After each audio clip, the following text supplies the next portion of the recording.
कि आपका करियर बतौर नर्स से वकील की ओर, अधिवक्ता की ओर बनने का रहा। इस बदलाव के पीछे की प्रेरणा और इसे चुनने का अनुभव आपका कैसा रहा और क्यों रहा? देखिए, नर्स बनना भी वास्तव में मेरी इच्छा नहीं थी। बनना मैं डॉक्टर चाहती थी।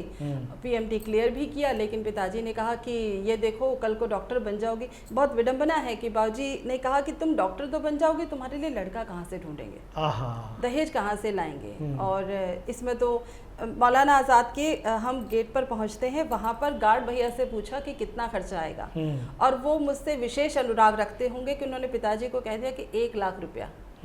और बाबूजी की हैसियत नहीं थी 1 लाख रुपया खर्च करने की। उन्होंने कहा घर बेच दूंगा तब भी नहीं आएगा, घर चलो।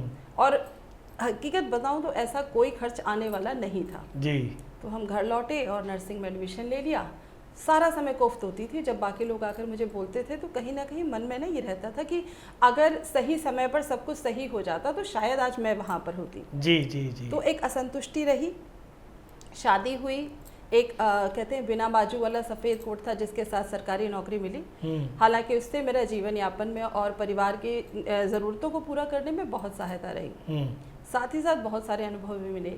इसी दौरान क्योंकि पतिदेव एडवोकेट हैं तो उन्होंने कहा कि मैं यदि किसी और को अपने साथ जोड़ता हूँ तो उस केस में मुझे थोड़ी दिक्कत रहेगी, तो क्यों ना तुम लॉ कर लो। तो उनके बहकावे में आके मैंने लॉ कर ली। लॉ करने के बाद में फिर उनके बहकावे में आके मैंने जॉब छोड़ दी। उन्होंने कहा कि मैं तुम्हें नौकरी दूंगा, तो वो सब हुआ। और उसके बाद में हमने कहा कुछ समय थोड़ा सा हम आनंद में बिताते हैं, रिटायरमेंट एंजॉय करते हैं। और उस एंजॉयमेंट को जैसे ही ब्रेक लगने वाली थी तो कोरोना काल आ गया। हम फिर बेरोजगार हो गए जी। और उसके बाद कोरोना के बाद वीडियो कॉन्फ्रेंसिंग के जरिए अपीयर होने की सुविधा आने से पतिदेव को सब जगह जाने के लिए ज़रूरत नहीं पड़ती। अब वो यहीं बैठे बैठे हर जगह उपस्थित हो जाते जी। तो हम बन गए फुल टाइम क्लर्क। क्या बात है। लेखा जोखा रखते हैं। और इस लेखा जोखा रखने का सबसे अच्छा कहें कि जो मेरे जीवन में प्रभाव आया है, अब मुझे पूरी तरह पता होता है कि किस क्लाइंट से कितना लेन देन हो रहा है। तो मैं घर की सही मायनों में लक्ष्मी बन चुकी हूँ। क्या बात है, क्या बात है। बहुत अच्छे राजरानी जी, आपने बताया कि आप अपने पति देव की लच्छेदार बातों की बहकावे में आ गई और आप एक लेखा जोखाकार बन गई। लेकिन आप यहाँ ये भी कहती हैं कि घर की मालकिन और घर की लक्ष्मी और सब कुछ बन गए। तो और किन किन बातों के बहकावे में आप पति देव के में आए? अगर आप देखें ना तो ये व्यक्ति मुझे जिस दिन से मेरे जीवन में आया उस दिन से मुझे बहका ही रहे हैं। मैं मात्र 18 साल कुछ महीने की थी तो इनसे संपर्क हुआ।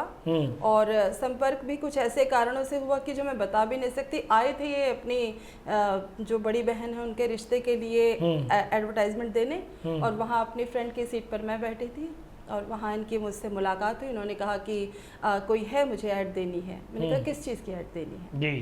कहते हैं मैट्रिमोनियल। अच्छा, अब हमने पूछा कि किसके लिए। इतनी ही देर में भाप गए कि ये से कुछ आता जाता है नहीं, ये टाइम पास करे। उन्होंने कहा अपने लिए।